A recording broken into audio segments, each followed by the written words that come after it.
Hey, good evening, everybody. Today we're going to talk about chapter 2 of our Python book. And really, this starts to get into software development, some data types that we've kind of already talking about, and really diving into expressions a little bit more. So we have a number of objectives that we're going to meet as we talk about the phases of software development, really strings a little bit more, and our data types of numbers and really integers and floats. We'll start to use some arithmetic expressions, and we'll address variables just a little bit more. We'll also briefly talk about what a function is, although we won't really dive too deep into it. This will be more an introduction. We'll go through one of the scripts that came with the chapter, and then we'll look at why we're getting the output we get and really running it and diving into what it is actually providing for us.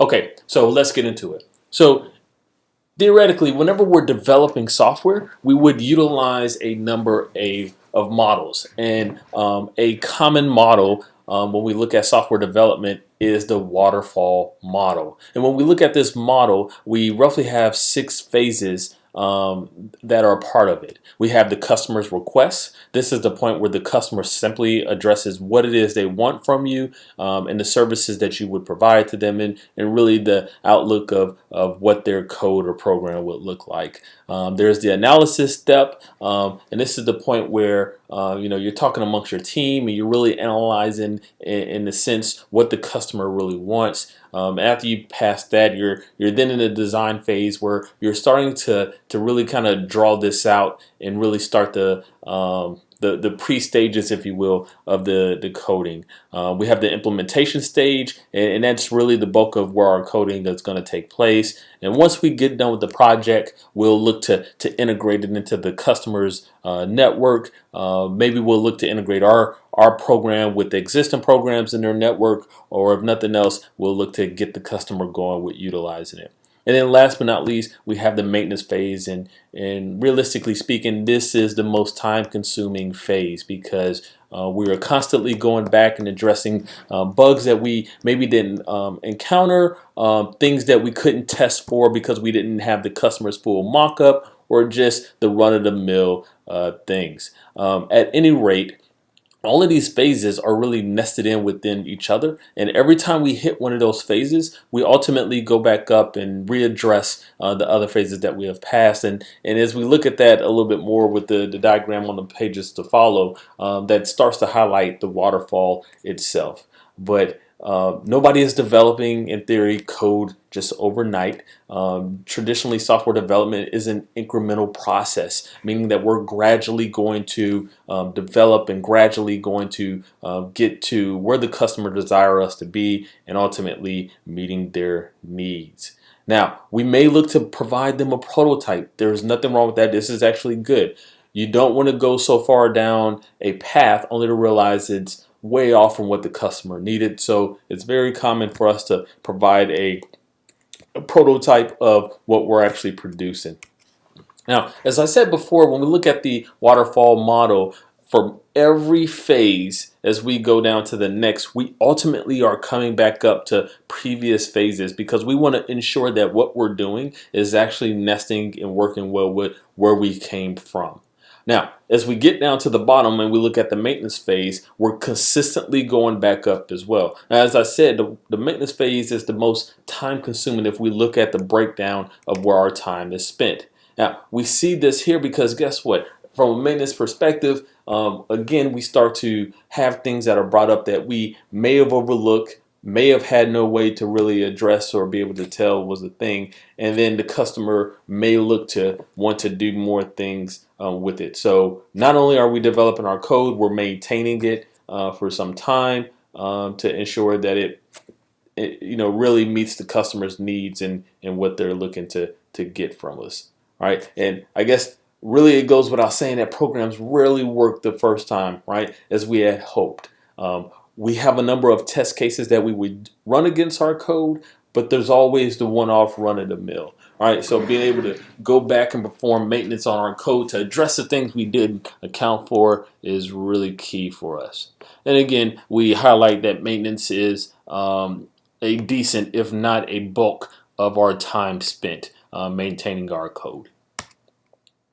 All right, so when we look at strings, right, strings is really the most common application for computing in the sense of what we would typically use. We typically see them in things like word processing programs, web pages, text messages, emails, you name it. Right, strings is really the most common thing that we accomplish and what we think of when we think of utilizing our computer, if you will.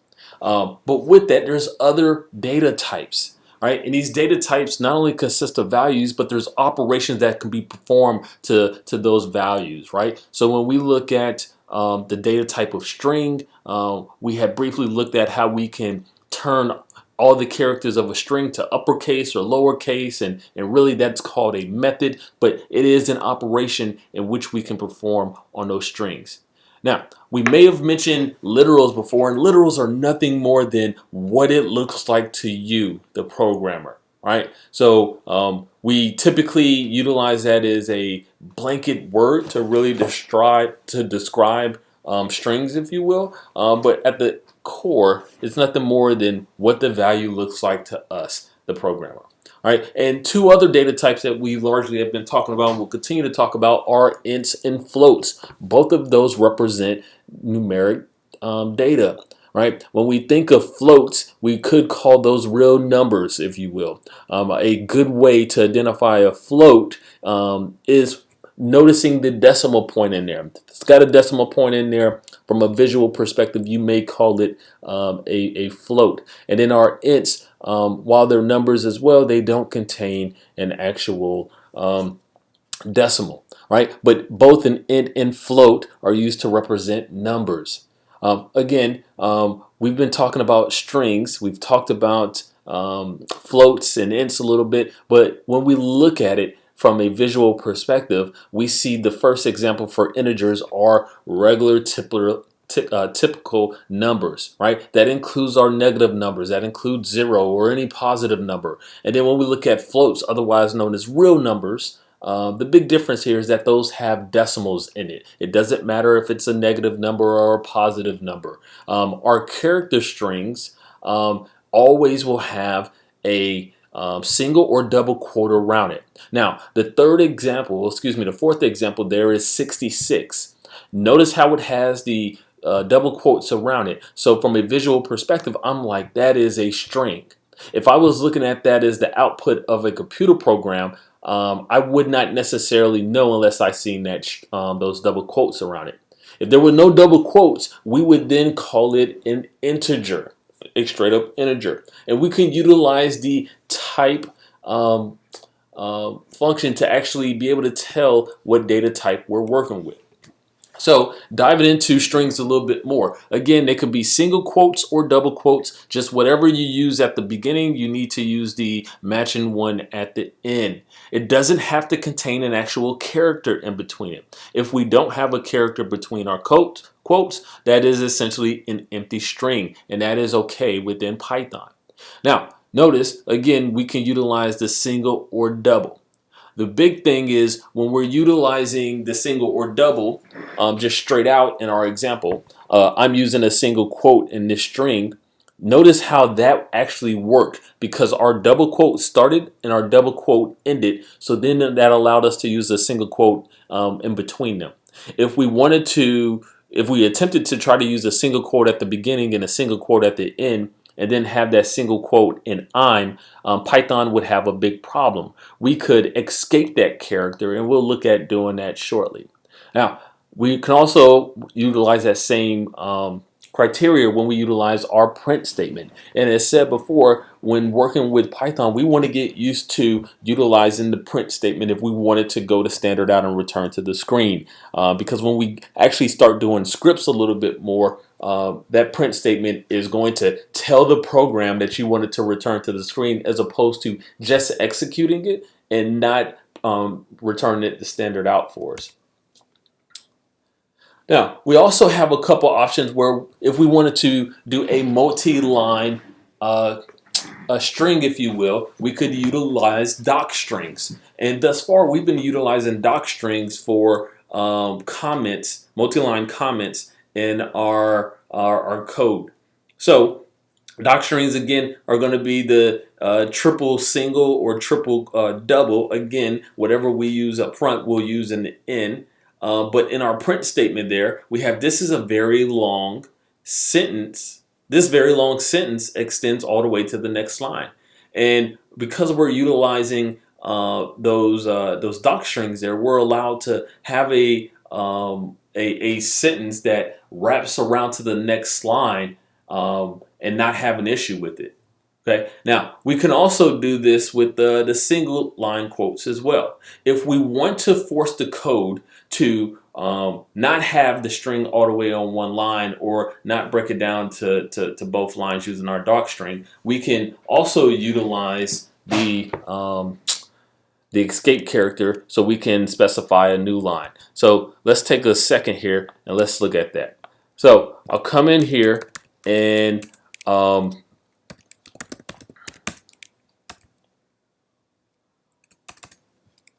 we'll just say print. We'll specify three single quotes, and I'll just give it some random stuff, right? And then I'll come to the next line and I'll give it some more random stuff, and I'll come to the next line, some more random stuff, and I'll end it with my three single, and then I'll close it up. Notice how I got 3 lines of text. Now, again, I could accomplish the same thing if I just did a regular string, did my \n to specify a new line. I'll give it some more garbage. I'll specify a new line again with a \n, some more stuff, and then I'll go ahead and close that up. So I got several different ways for me to do a multi-line string. Awesome.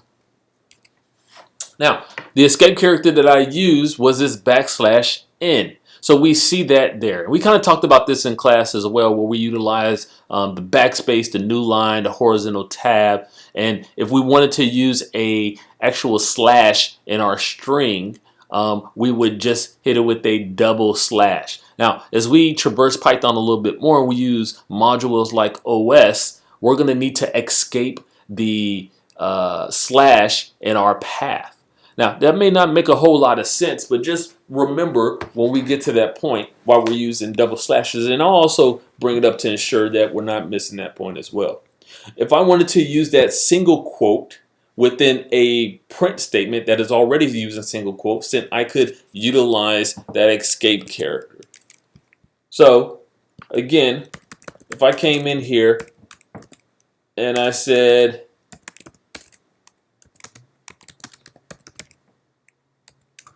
all right, Python would have a big problem with that because I'm using a single quote and a double quote. I'm sorry, single quote and a single quote at the end. One in the front, one in the back. But then within my print statement, I also have one. So if I did not want to change the leading one and the ending one to double quotes, I could come in here and escape that that single quote there, telling Python that you want to actually evaluate it as that and not evaluate it as a terminating character, i.e. a quote that would be on the end of our actual string. So notice in that case, I am now good to go. Now, the same can be done if we're going to utilize the double quote. This is a good slide here because ultimately this allows us to not be beholden to things that we may have already known, but allow us to actually manipulate our text just slightly.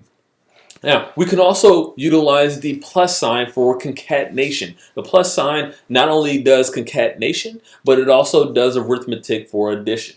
The difference here is if it's going to be an int and an int, we can do addition.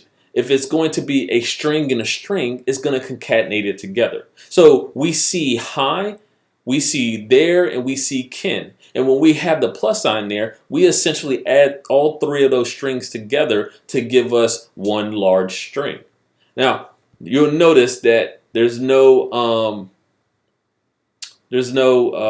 single quote here. That's a mistype on the screen. But nonetheless, all 3 of those strings were put together. Now, we also have the ability to do some mixing, if you will, where our next example, we have a empty string, Notice the double quote and double quote. And then we're going to multiply that by 10. So we're essentially going to multiply a empty quote, i.e. a space, 10 times. And then after we're done, we're going to concatenate and add really the word Python to it. So we have 10 spaces and then we have the word Python. That allows us to get a little bit of spacing. Now, we could have also used the \t twice to get us 10 spaces, but we really just improvised here and did it with the plus sign, the concatenation. Now, variables are nothing more than a thing that we use to associate a name with a value. A name with a value. It makes it easier for us to remember. We typically would declare them, use them later on in our program. It's just the right thing for us to do in our coding.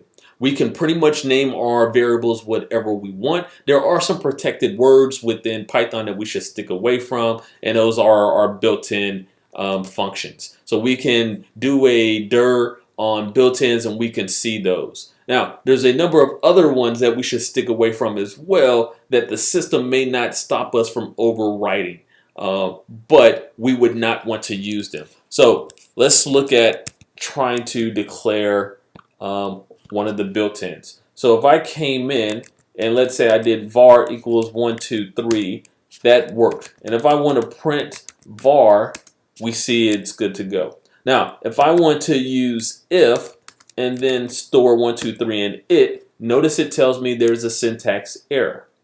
Okay, that's awesome. When I go in there and I look at double underscore built-ins,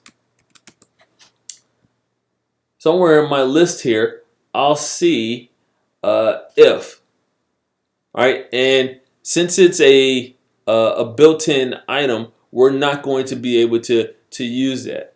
Now, what we could also try to do is something like print, right? So right now, when I do print 1, 2, 3, that actually utilizes print. But I could overwrite print, right? And now when I try to do print 2, 3, 1, see I got an issue, right? Because print has now been overwritten. And the way for me to now get back to where I need to be with that is I'm going to have to instantiate another instance of Python. And when I do that, it essentially allows me to, it wipes what I've already in place, right? That variable that I declare, and all variables in that case are ephemeral in the sense that they only reside in that current instance of Python. So if you close that instance out and open a new one, then that variable is gone. And if I want to look at the variables that I declare, as you recall, that's going to be in globals or locals, right? Okay, awesome. Now, our variables must also begin with a letter or an underscore. They cannot begin with numbers. And if we wanted to test the system, then we can absolutely try to create a variable beginning with a number, and the system would yell at us. Another thing is Python is very case sensitive. So when we try to declare a variable of weight, capitalized, and weight, lowercase, those are going to be two different variables. All right. So with that being said, typically you would write your variables lowercase for the first word, and then the first letter of the second word would be uppercase. But that's just something that's more socially accepted, if you will. You could write your variables however you want it, but you want to be consistent throughout your code. That's for sure. All right. So as we jump into variables a little bit more, again, we have the variable name that's going to be on the left. We have an equal sign, and anything to the right of the equal sign is what we're storing in the variable name, right? That's also what we would call as the variable reference, So in our example down below, we have the variable name called first name. We have an equal, and then we have a string of kin. We're going to store the string of kin inside of first name. We're going to do something similar with second name, but we're going to store Lambert inside of it. And now we're going to, on the third line, declare a variable called full name. And what we're going to store in there is the contents of first name, which is kin. We'll then add a space in there with that empty string. And then we'll add, or really concatenate, Lambert, which is what's being held in the second name. On our fourth line, when we call upon full name, we then have Ken space Lambert. Awesome. So variables, again, help us with two things. One, helps the programmer keep track of changes over time. It's reusable in the sense that it also allows us to refer to or really declare complex code and store it in something a little bit more simplistic for us, as you recall in chapter 1. That's synonymous with abstraction. All right, so we mentioned docstrings. That's going to be our multi-line form or form of a string. Again, that's going to be 3 single quotes or 3 double quotes. Whichever one we use up front, we'll need to use it at the end. When we don't have a print statement here with this, the program does not evaluate it. If we try to wrap a print statement around this, then it will get printed to the screen. All right, that's a big differentiating there if you want to actually use it. We also have end of line comments known as utilizing the pound sign. In this case, we have a variable called rate. We put 0.85 in there, and then we put a pound. And anything after that pound is not going to be evaluated by Python. Now, the pound and then that comment doesn't need to be at the end of the line. Although you probably would want to do that to save space, you could put it at the beginning of any line. Some people like to declare their comment and then right below that actually write whatever it is that they're talking about. But so you have a number of options. But the big thing here is whenever you use a pound sign, anything after that is going to be not evaluated by Python. So we want to be cognizant of that. When we look at building out our code, we want to typically have a docstring up front. That's going to allow us to input pertinent information. In our class, we need to have things like our name and the class number. But most importantly, we also need to really talk about what this code is doing. We also have different inline comments. So whoever's reading our code could understand our mindset and really what that code is doing for us at that time. You may find yourself in a place where you inherit a lot of code, and you'll be thankful that comments were added. So we would want to do this to ensure continuity of sorts. We also want to do this because, honestly speaking, you may write code today, come back 6 months from now and look at your own code and wonder what you were doing at the time and why you did that. So those comments help us from a number of features, or really a number of perspectives. So how did we really get here, right? Well, again, computers were really developed to crunch numbers, and now there's so much more. And with that, our first program, or the first application, was really developed with crunching numbers in mind. The use of numbers is still in many, many applications, but from our perspective, something like this programming language is more heavily used in developing a large scale of programs, but also from a cyber perspective. So we get into our integers again, right? So our integers are really infinite when we look at it, but we are limited based upon a computer's memory. So with that, we have a positive number that we can go to, and then we have a negative number that we can go to. So Python's int typically have a range of -21 to the 31st power, or 2 to the 31st power minus 1. And when we look at that, that number is extremely large, extremely large. So we'll look at pulling that out. It's like 214 something in the millions. So we get 2 star for exponent, and then we get 31. That's going to be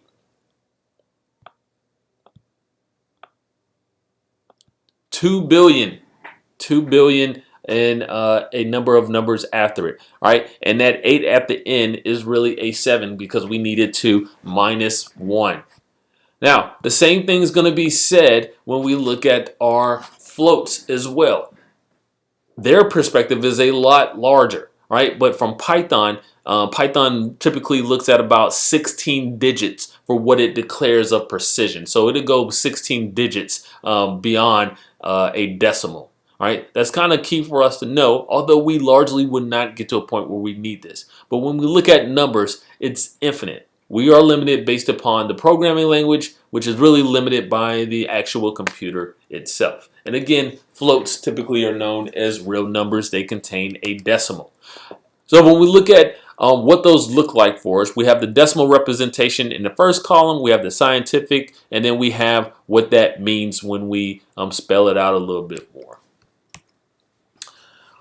Okay, so we have character sets. These character sets, they look like string literals, and really they're a type of strings. So these character sets are really among the ASCII character set and Unicode character set. We're going to focus on ASCII code. Right? There's a chart in your book. You may not like it. The internet has a number of charts as well. But when we look at ordinals, we're essentially talking about numbers. And when we look at characters, we're talking about the alphanumeric, if you will. So when we utilize ORD and then we specify a string of A in there, we are saying we want to translate that string of A into an int of whatever is its representative of. So let's look at what our ASCII chart looks like.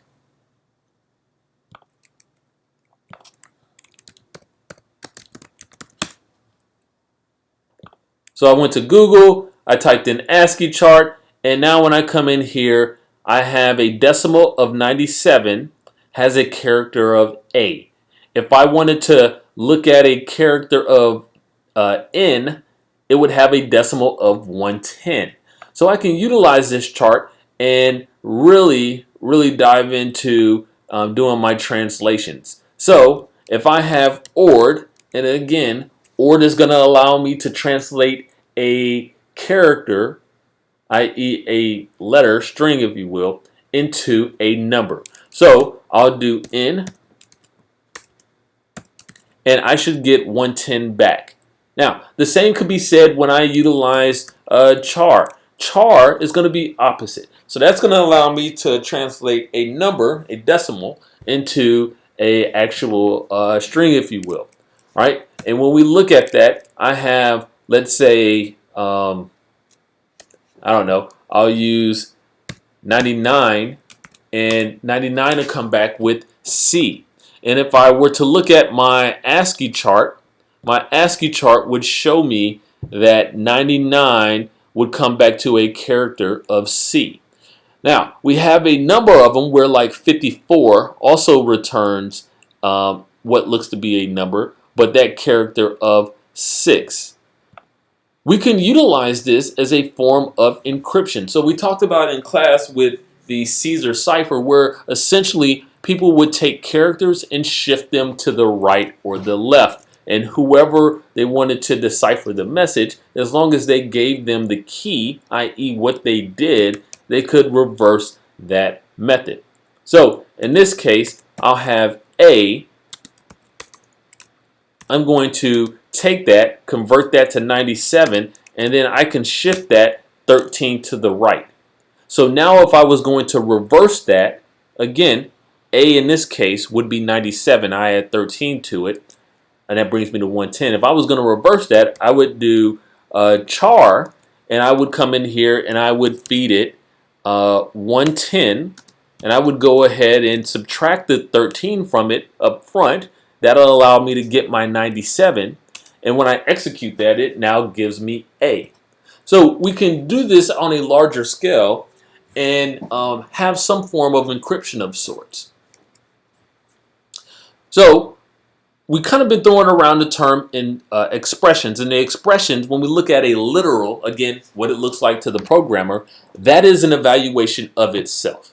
So if I say print, and I have print, here, let's do this. So if I say print, and I say print ABC, the expression in this case is ABC. That's going to return ABC itself. If I had a variable, let's declare a variable of var, and I fed it ABC, and I say print var, that expression of var is going to evaluate the variable and then return the variable contents, i.e. returning ABC for me. Now, I can do this in a number of fashions. We can do this straight in the Python shell. We can do this as part of our code. We can also do this based upon operands that are being evaluated. And when we talk about these operands, we start to get into arithmetic expressions. So on our operator expressions in front of us, we have the minus sign. That's going to be subtraction. We have the double star, exponent, and then we just kind of go down the line. All of these are pretty straightforward until we get to the division. The division, when we look at it, if we said 16 divided by 2, that's going to be 1 forward slash. That's going to always return a float. If we did the double forward slash, that's going to return an int. All right. So we want to be cognizant of that. Other than that, that's pretty straightforward when we look at division. Now, we also have this thing of modulos. So if I went in here and I did 16, right, or how many times does 3 go into 16? Well, it goes in there 5 times. I think we can all agree on that. And there's one remainder. 3 doesn't go into 16 evenly. So if we wanted to get the remainder, that would be called the modulos. The modulos. All right. So now looking back at this, everything else, again, is pretty straightforward. And we went over this pretty extensively in class.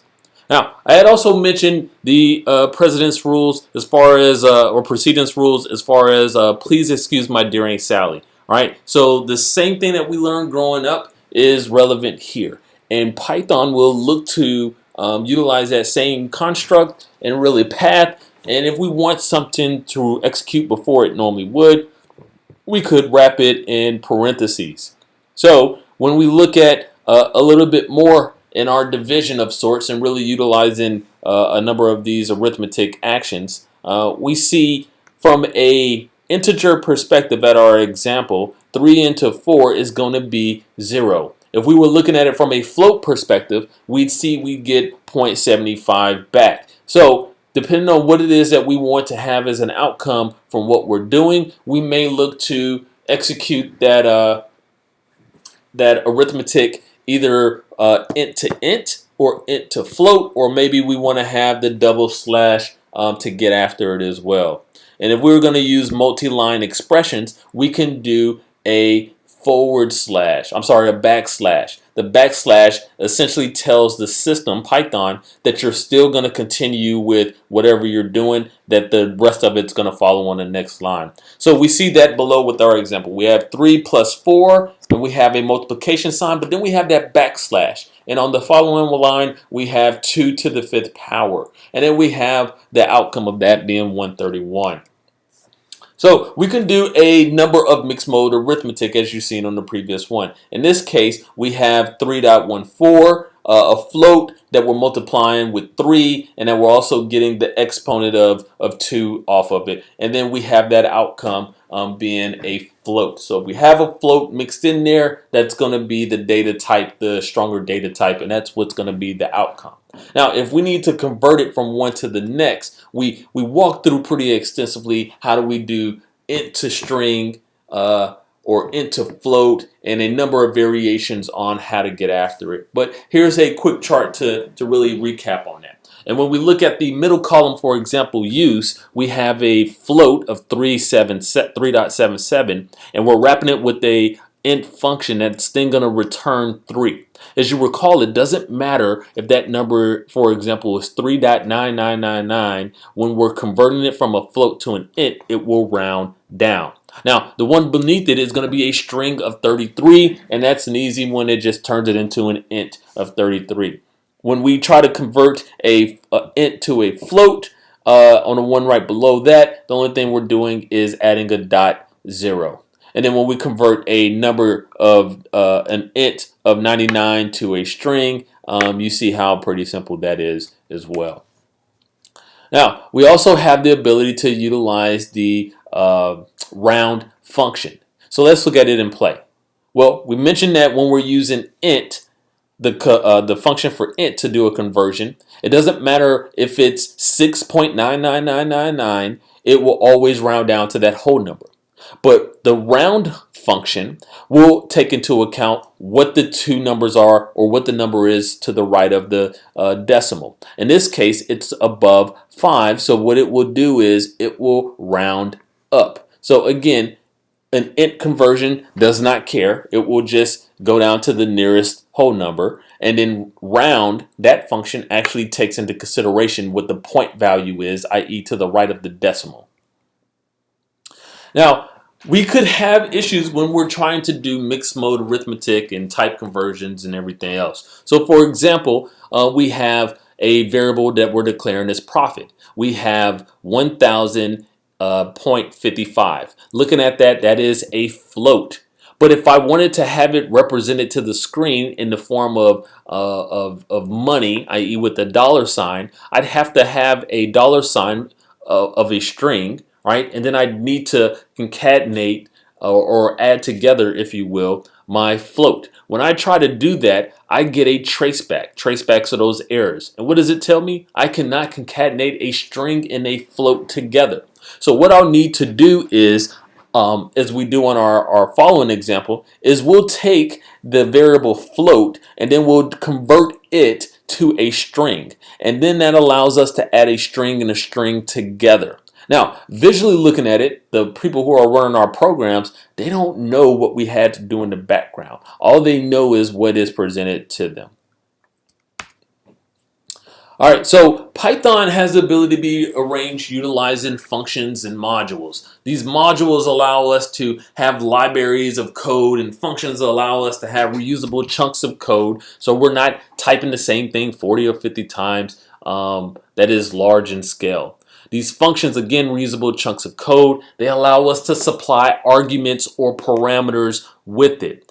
And for every function or module that we have, there largely would be a help file associated with it.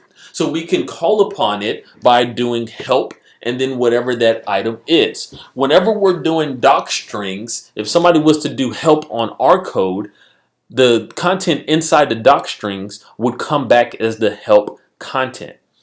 Now, when we're doing our arguments or parameters for our functions, they could be mandatory or they could be optional. We'll kind of look at both very, very quickly here, but there's a whole chapter on functions coming up. So one of the modules that's built in is called math. Some modules are automatically imported, i.e. made available to our Python session, and other modules we have to manually import before we use them. So in this case, we'll do that with math. And what math allows us to do is actually do some higher end arithmetic. In this example, we're going to utilize pi. All right, so pi being 3.4. So we're going to import math, and then once we do that, we can tie into a sub of that being pi. Let's look at that actually. So I'm going to call upon math.py, and I'm going to get an error. It's going to tell me math is not declared. So what I'm going to do is I'm going to import the module math, and now when I up arrow twice and call upon math.py, I'm able to utilize that. When I try to do a dir on that, I see a number of things, methods, or really items that are made available to me from the math module, pi being one of them. If I did not know what pi provided me, then I could do help math.py, and it gives me the specific help file referencing pi. So that's awesome. Now, when I look at that, actually, let's go back in here. It tells me that I can supply it actually, no, let's not look at that one. Let's look at math.square root. All right, now it tells me it's a function, and when I try to do help on it,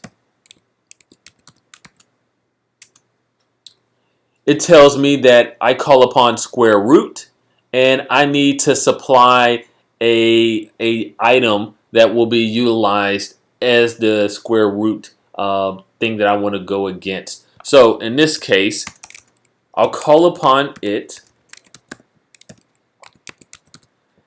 and I'll specify 3. All right, awesome. Now I can keep going with this, and at the core, that function is doing all the work for me. It's something that I can use repeatedly, and it's something that's available in this module. So in modules, we will look to have a number of functions. Again, if we looked at functions, right, we see a number of functions for math, and all of those functions could then be assembled into a module, and that module would be modular in nature. All right, if we wanted to import only a specific function of a module, then we could say from whatever the module is, import, and whatever the function is that we want to import. You may want to import all the functions, or you may want to import just a small number of them. The choice is really up to you, but we have a number of ways to do that. Now, within our text here, we have a text form script that was supplied with this. This is in your data file section within this module. That script is a module that we can import and actually run. Now, there's a number of things about it. So in our example on the screen, it says import text form. Text form is the textform.py script, and I'm actually going to do this here in a minute. The minute we run this, it prompts us, largely using probably an input statement, for a number. And then when we hit enter, it prompts us for another number, and then it presents us with our income tax. Now, when we take our script and import it in, there's a number of things happening in the background that we'll talk about really when we get to the module section. But the main thing that kicks off the script for us is called the main module. All right, the main module. This gets executed by default for us. Now, let's look at actually utilizing that. So on this system, I already have the text form.py. Again, it's in the module, the data file section of our chapter 2 area on Blackboard. So I see my doc string, awesome. I see some inline comments. Notice they have their comments right before whatever it is they're getting ready to do, as opposed to at the end of a line. But I've already started to run this. I'm going to go ahead and just type in a number. I'll hit enter, and it wants to know the number of dependents. I'll put 2, and it tells me my income tax is -$3,000. Huh, that's interesting. Let's figure out how we got there. Well, we have a number of variables right here that are being declared. We have a float, float, float. Okay. Then we have gross income being declared as a variable, and it's prompting us utilizing the input statement, and it's saying what is, or enter your gross income. Whatever we supply it, it wants to store it as a float. So when I gave it 1,000, it stored it as a float, decimal, and then 0 or 2 zeros afterwards, 0 afterwards. Now, the next thing we're prompted with is enter the number of dependents. Again, an input statement. Whatever we feed it, it wants to store it as an int, and it stores it as num-dependents. Now we come down, and taxable income is being declared. Taxable income is made up from gross income that's being subtracted from standard deduction, that's being subtracted from dependent deduction, that's being multiplied by num-dependents. Couple of things here. One, we have that backslash. As you recall, we recently mentioned the backslash allows us to go to a new line. So that backslash there essentially is a placeholder telling the system we are going to the next line. This is the same thing. This is what's going to get evaluated, right? So there's no difference there for us in that perspective.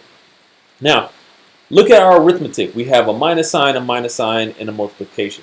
When we go through our please excuse my dear Aunt Sally, the subtraction for S is going to be the last thing executed.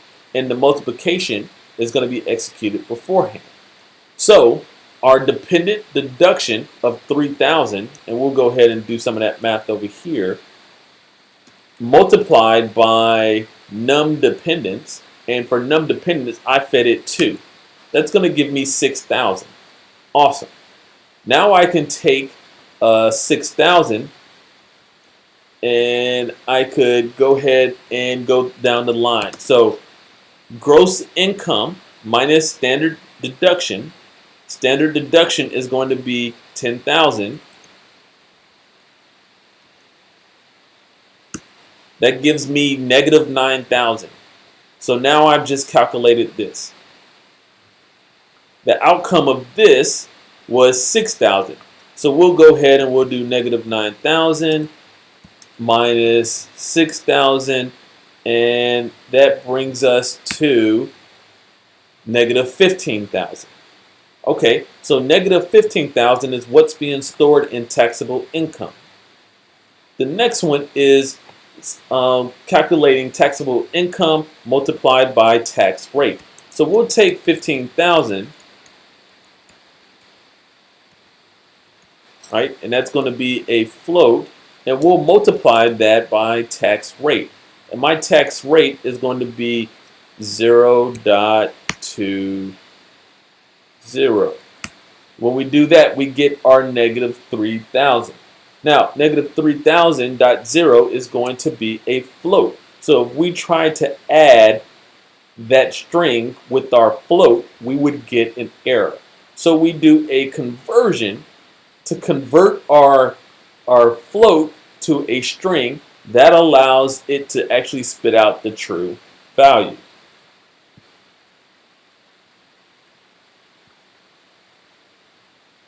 Now, this is not unfamiliar because at this point we already have established what we need when we want to submit code, right? And we would start off with a doc string, and we would start off with any of that important information, our name, about the code, or anything else. Now, if we're developing for real world situations, we would add a little bit more to what we're actually doing, right? Maybe we don't care about the name as much, but we would definitely make sure people understand what our code is doing and what it is dependent on. Right after we do our doc string and start our code, if there's any modules that our code needs, we would go ahead and import them then. We may look to declare any variables that we need as well, and then if we need to prompt the user for any data, we may look to do that as well. Once we're done with that, our code will process and do whatever it's called upon to do, and then we would display those results back to the actual user, i.e. standard out. Now, we have a couple of ways to run our Python script, as we discussed in class. We can run it straight from idle.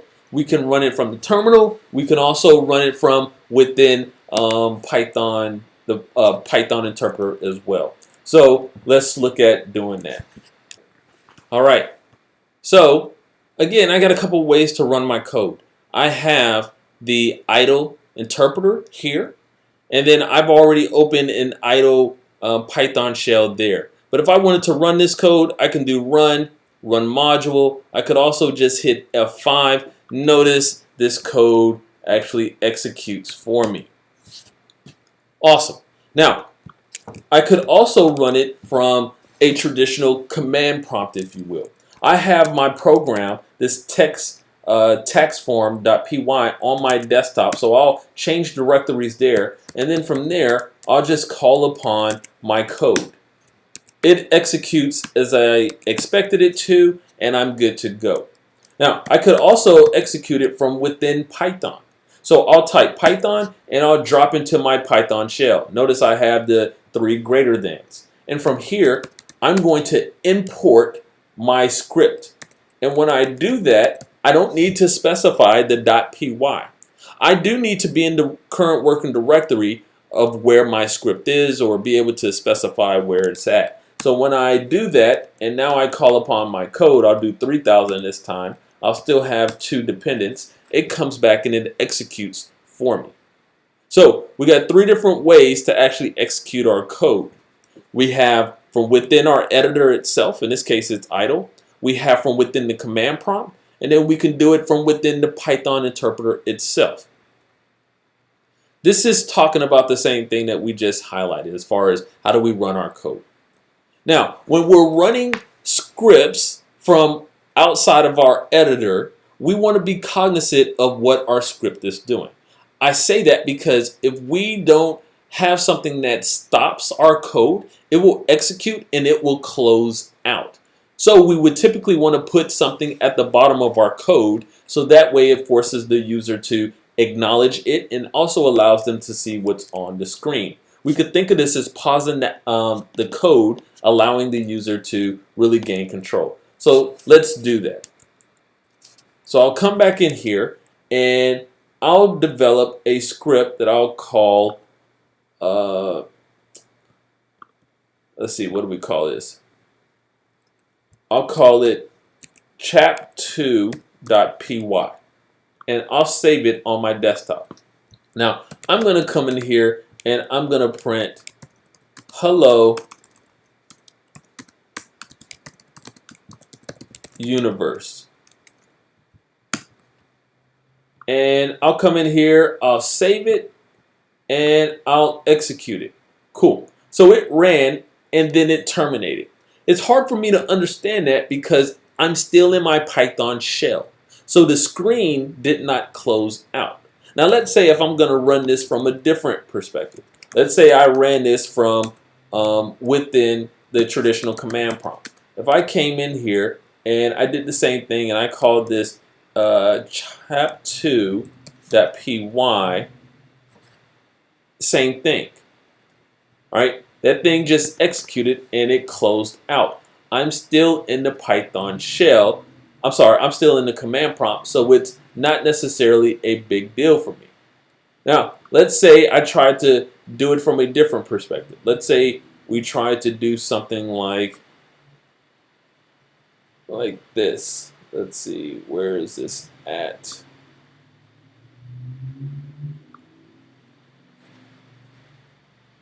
Let's say I came in here and I tried to select open. Notice how it opened and it terminated. Well, that's because it came in, it printed what I needed it to print, and there was nothing else for it to do, so it terminated. So instead, what I'll do is I'll just put input, open and close paren. I don't even need to feed a person something. Actually, I can. Let's do that. Hit enter to close the screen. All right, that's my message to them. So now when I run this from here, hello universe, hit enter to close the screen. The script, for all intents and purposes, is still running. I hit enter, and now it gives me my prompt back. Let's look at it from this perspective. We'll come in here, we'll open it. Now notice how it tells me hello universe, hit enter to close the screen. Again, that input statement forces it to hold the script open so I can see what's going on, and then when I'm good with what's being presented, I can hit enter, and then that script will continue on and terminate. We want to get in the habit of having an input statement at the bottom of our code for that very reason. Now, getting back into our text here, this is the point where we start to wrap up. So we talked about the waterfall model and how each stage is, how it goes down in the stages, but it also goes back. So as we traverse each stage, we're going back and verifying that the previous stage was good. And one is almost dependent of the other. The literals, again, are how it appears to a programmer. Strings can be represented in a number of fashions. We got our escape characters. We went into docstring some more, understanding those are multi-line comments.